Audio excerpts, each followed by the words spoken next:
Você lembra mais ou menos quantas aulas particulares a gente fez durante esses 3 anos aí? Tipo, mais ou menos, né? Acho que foram muitas. Cara, Foi, você eu pegou não tenho, 6 matérias. eu não tenho nem ideia, tipo, principalmente porque a gente pegou a estatística 2, a gente fazia tipo, uma aula a cada 2 semanas, né, para tipo, revisar a matéria e tal, que o Frank era mais pesado. Sim. Então, assim, bicho, eu não faço a menor ideia, mas eu lembro que foi muita aula. Tipo, a gente Foram, tinha uma foram muitas aulas. frequência de aulas muito alta. Bacana.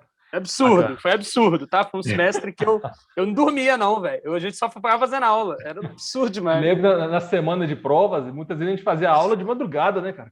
Eu não tinha horário mais. A Aí eu gente, agendava a gente você tipo faz, 3 horas da manhã. Você saía lá de a gente casa e ia fazia direto fazer a aula. prova. A gente fazia aula lá na sua casa, ou a gente fazia aula do IBMEC. Teve dia que a gente fechou a biblioteca, cara. A gente saiu da biblioteca, os caras expulsando a gente já. Era, tipo, sei lá, quase meia-noite. É loucura, Não. sabe? Era uma maluca. E assim, era o desespero. O desespero era esse, galera. Porque assim, essas matérias, principalmente depois do primeiro período, né? Primeiro período ainda é tranquilo. Mas segundo período para frente, nossa senhora, você era um Tem que caminhão te estudar, né? atropelando. Não, Tem que você tem que estudar, estudar. né? Não tem jeito, cara. Não tem jeito.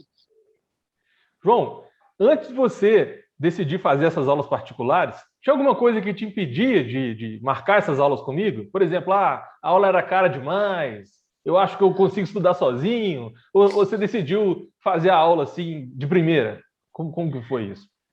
Cara, eu lembro que a gente até teve uma conversa, isso foi bem no começo do curso, né? Quando eu entrei no IBMEC, que você foi exatamente, você passou em algumas salas, falou com a galera, né? Falando, não, gente, que eu tô dando aula de cálculo, de pré-cálculo, se vocês quiserem ajuda e tal. Aí que, tipo assim, eu lembro que eu falei, não, pré-cálculo é matéria de ensino médio. Eu vou conseguir fazer isso, deixar essas aulas, vou deixar esse valor aí pro cálculo. Cara, eu descobri nesse semestre, foi no meu primeiro semestre que eu descobri que eu não sabia matemática básica, porque assim, era loucura. Eu peguei um aulão, eu demorei para marcar, então eu peguei o último aulão antes da prova de pré-cálculo. Assim, eu fui relativamente bem, né? Eu tirei 60%, que no IBMEC não é uma nota muito boa, mas assim, foi um negócio que foi um choque para mim, sabe? Porque todo mundo acha que, não, que sei produto notável, não, sei que. Mas você percebe que, tipo, matemática mesmo, assim, você não sabe, cara. Você tá se enganando. Porque eu perdi, por eu não ter feito essas aulas certinho, né? Passando por tudo, eu fiz só o aulão, eu não revi essa base. Então, isso foi algo que me dificultou por toda a minha trajetória no IBMEC, sabe? Eu tive que revisar isso depois e é uma matéria chata e difícil de revisar. É muito ruim. Além de tudo que você tem que estudar, você teve que revisar o pré-cálculo. Entendi. Exatamente, assim. E é uma coisa que te prejudica, cara. Principalmente no caso, assim, você vai ali, apesar que do que a gente comentou, né, que pré-cálculo não, pesquisa operacional e método de previsão não usa tanto cálculo assim quanto as outras matérias. Não usa, mas assim, se você não tem esse conhecimento, às vezes, tipo assim, cai lá uma expressão que tem um produto notável no meio e você erra uma coisa que é bobo, sabe? Produto notável era algo que eu sempre tive dificuldade demais. E quando eu decidi não tratar esse problema de primeira, eu acabei criando outros problemas para o resto da minha trajetória dentro da Entendi, faculdade. entendi. Né? Vamos falar de estatística 2, então. No segundo semestre, É, você fez estatística 2 junto com o cálculo 2, foi isso mesmo? Você fez ao mesmo foi isso tempo, né? mesmo. Fiz. Bacana. E estatística 2 foi com o famoso O professor Frank. famoso Frank, o grande Frank Magalhães. Frank Magalhães. Que Esse professor é um mito. é. Né, ele é assim. O nome dele ecoa dentro dos corredores do IBMEC, né? É um dos professores mais famosos da faculdade. E, assim, é um cara muito bom, é um cara extremamente inteligente. Eu gosto demais de conversar com ele. Lembro que o pessoal, ele gosta muito de demonstrar, né? Então, assim, ele faz as demonstrações e ele não só fica nas demonstrações teóricas, né? Ele não vai só te falar, isso aqui é uma demonstração isso aqui é um teorema de Poisson, por Como o exemplo. Fernando fazia, né? Ele É, dava o teorema, a fórmula, vamos aplicar. O Frank usava uma estratégia bem cara, o diferente. Frank desmontava, tipo assim, eu acho que é um negócio que então eu vou até fazer uma crítica para o IBMEC aqui, que assim, é uma matéria que eu não sentia, hoje eu sinto, né, que eu não tinha maturidade suficiente para seguir e acompanhar, porque, pô, sabe, a gente está muito acostumado com matemática de escola. A pessoa vai, essa é a fórmula, você vai aplicar assim, assim, assado. Se você aplicar, tá bom. O professor nunca desmontava a fórmula e demonstrava para você. Não mostrava como fazer. E assim, na época, eu não ligava muito, eu não achava que tinha grandes importâncias ver isso. Hoje eu já penso diferente, eu acho que você ter entender o porquê e o como para chegar na resposta é muito importante.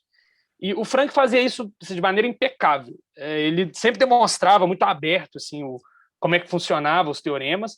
E ele costumava até demonstrar. Ele falava, não, eu lembro que ele conversava com o pessoal do mercado financeiro, né, o pessoal lá da IFS, né, a IBMEC Financial Society. Ele falava, não, o pessoal da IFS está aí, eu vou mostrar aqui como é que você usa isso aqui para calcular não sei o que do fundo. Porcentagem de risco de um fundo de investimento. Aí ele ia lá e demonstrava.